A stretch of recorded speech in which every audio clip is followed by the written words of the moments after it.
ఇవాళ ఈ 11 కోట్లు ఏం చెప్తారంటే మొత్తం వార్తలు ఇస్తున్నారు.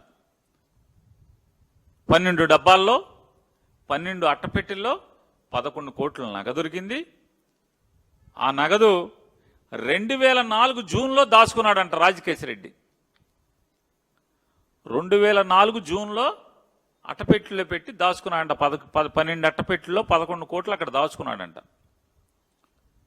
ఇప్పుడు వీళ్ళు వెళ్ళి పట్టుకున్నారంట. రాజకేశిరెడ్డిని అరెస్ట్ చేసి అన్నాళ్ళేంది 100 రోజులు అయిపోయినట్టుంది.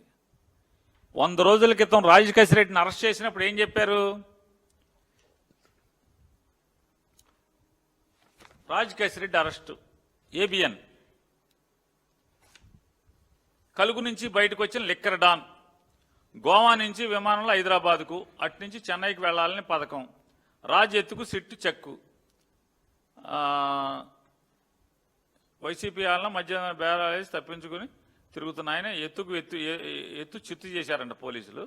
దీంట్లో ఇతను రాస్తారేంటంటే అతను ఒక మేధావి, పెద్ద క్రిమినల్, సూత్రధారి, పాత్రధారి, అసలు అతను మేధస్సు అమోఘం, పెద్ద స్కామ్ చేశాడు, అది ఇదని చెప్పి అతన్ని, అంటే అతని బుర్ర చాలా క్రిమినల్ బుర్ర, ఎవరికి దొరకదు, అద్భుతమైన మేధావి, ఆహా ఓహో, ఇంత క్రిమినల్ ఇంత లిక్కర్ డాన్ మనకి ఎక్కడ దొరకడు ప్రపంచంలో అని చెప్పి ఆకాశానికి ఎత్తి రాస్తారు వాళ్ళ పేపర్లోనే. మరి ఇంత ముదురయ్యండి ఈ రాజకేశిరెడ్డి అనేవాడు, ఇంత ముదురయ్యండి పెద్ద క్రిమినల్ లిక్కర్ డాన్ అయ్యి 100 రోజుల క్రితం మరి ఇంత క్రిమినల్ అయితే నాకు చిన్న అనుమానం, గోవా నుంచి హైదరాబాద్ విమానంలో వస్తాడు ఎవడన్నా క్రిమినల్, పెద్ద ముదురు క్రిమినల్, ఎందుకు వచ్చాడు? మీరు మాట్లాడుకోబట్టి వచ్చి ఉంటాడు, లేకపోతే ఎందుకు వస్తాడు మీరు చెప్పండి. ఎవడన్నా తప్పించుకునేవాడు అంత మేధావి, అంత క్రిమినల్, అంత బద్ద లోతైన బుర్ర ఉన్నాడు, అంటే క్రిమినల్ ఆలోచనలు ఉన్నాడు, లిక్కర్ డాన్ అయినోడు, ఆధార్ కార్డు పెట్టి పాస్పోర్ట్ పెట్టి ఫ్లైట్ టికెట్ కొనుక్కుని రెడ్ కార్నర్ నోటీస్ ఉండగా విమానంలో వస్తాడు.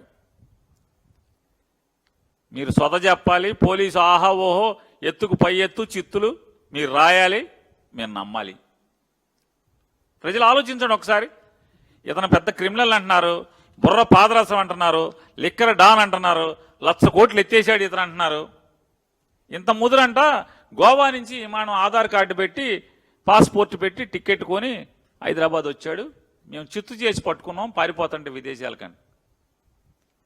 మరి అంత ముదురు ఈ 11 కోట్లు మీకోసం అక్కడే ఉంచాడా ఇప్పుడు దాకా?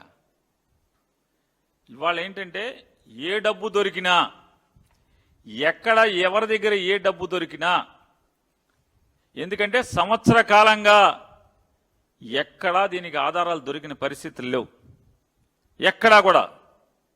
ఎందుకంటే స్టోరీలు కథలు తప్పితే, ఇదో సినిమా స్టోరీ లాగా కథలు చెప్పుకుంటూ వెళ్తామే తప్పితే ఎక్కడా కూడా ఆధారాలు దొరకని పరిస్థితి. ముందేం చెప్పారు? ఈ కేసు మొదలవ్వగానే, అంటే వీళ్ళు ప్రభుత్వం రాగానే ఎంక్వైరీ చేసి సిట్టుతో వాసుదేవరెడ్డి అనేటువంటి ఒక అధికారి ఈ మొత్తం లిక్కర్ స్కామ్కి 1,00,000 కోట్ల లిక్కర్ స్కామ్కి కింగ్ పిన్, అతన్ని వేసేసాం, అయిపోయింది, అతన్ని పట్టుకున్నాం, అతని దగ్గర నుంచి జగన్కి వెళ్ళిపోయిన డబ్బులు మొత్తం ఇదంతా ఇది చేశారని చెప్పని రోజు వార్తలు రాశారు. వాసుదేవరెడ్డి పట్టుకున్నారు, వాసుదేవరెడ్డిని రకరకాలుగా చేశారు. అతను నన్ను బెదిరిస్తున్నారు, కొడుతున్నారు, నా కుటుంబాన్ని హింసిస్తున్నారు, జగన్ గారి పేరు చెప్పండి, లేకపోతే మిగతా వాళ్ళ పేర్లు చెప్పండి, ఎవరో ఒకళ్ళ పేర్లు చెప్పమని చెప్పి నన్ను హింసిస్తున్నారని చెప్పని హైకోర్టులో వేసాడు అతను కేసులు. ఇవాళ అతను అయిపోయాడు. అతను అయిపోయిన తర్వాత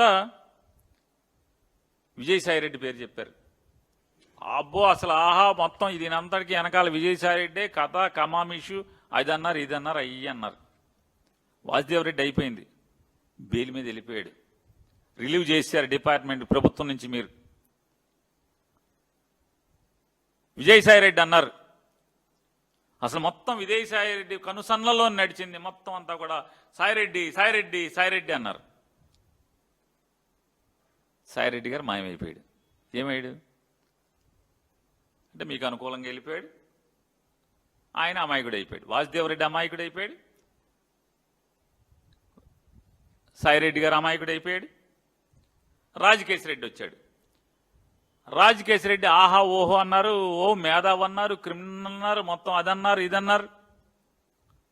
ఇక ఎక్కడితో మొత్తం జగన్ వేసేయటమే లోపల. రాజకేశ్రెడ్డి అయిపోయింది. రాజకేశ్రెడ్డి మొత్తం డబ్బులన్నీ జగన్ దగ్గర ఉన్నాయి, వేసేయడం అన్నారు. ఇప్పుడు రాజకేశ్రెడ్డి అమాయకుడు అయిపోయాడు. రాజకేశ్రెడ్డి మేధావు వల్ల, లేకపోతే మాఫియా వల్ల, లిక్కర్ మాఫియా వల్ల, డాన్ వల్ల అమాయకుడు అయిపోయాడు. OSD Krishnamohan Reddy, retired IAS Dhanunjaya Reddy. అసలు మొత్తం వీళ్లే సూత్రధారులు, పాత్రధారులు, ఆధారులు, ఈ దారులు అని చెప్పని వాళ్ళని అరెస్ట్ చేశారు. ఏమో ఇద్దరు రిటైర్ అయిపోయి ఆ మామూలుగా అసలు దేవుడు ఎప్పుడు పిలుస్తాడని ఎదురు చూస్తున్నారు వాళ్ళు. రిటైర్ అయిపోయారు కదా, అన్నీ ఉడికిపోయి రిటైర్ అయిపోయి కృష్ణారామ అంటే మామూలు జగన్మోహన్ రెడ్డి గారి దగ్గర సేవ చేసుకుంటున్నారు. ఏంటి మీరు వాళ్ళని లోపలేసి ఏం చేశారు? లోపలేసి ఇప్పుడు వాళ్ళు అయిపోయింది. నెక్స్ట్ జగనే, నెక్స్ట్ జగనే అన్నారు. అంటే ఎక్కడ ఆధారాలు లేకుండా నారా చంద్రబాబు నాయుడు గారు ఆయన నోటితో ఆయన చెప్పాడని ఆంధ్రజ్యోతి, ఈనాడు పేపర్ రాసిని. నారా చంద్రబాబు నాయుడు క్యాబినెట్లో చెప్పాడు అందరితో, ఏం చేస్తామయ్యా ఆధారాలు లేవు, ఆధారాలు లేకుండా జగన్మోహన్ రెడ్డిని మనం అరెస్ట్ చేయలేమని చెప్పని ఆయన ఒక పెద్ద స్టేట్స్మెన్గా, అంటే ఒక ఉదారవాదిగా, ఒక అద్భుతమైనటువంటి సంఘ సంస్కర్తగా, ఒక అద్భుతమైనటువంటి పాలకుడిగా చంద్రబాబు నాయుడు గారు చిత్రీకరిస్తూ ఆధారాలు లేవు, ఏం చేస్తాం జగన్మోహన్ రెడ్డిని మనం అరెస్ట్ చేయలేము ఆధారాలు లేకుండా అంటాడు.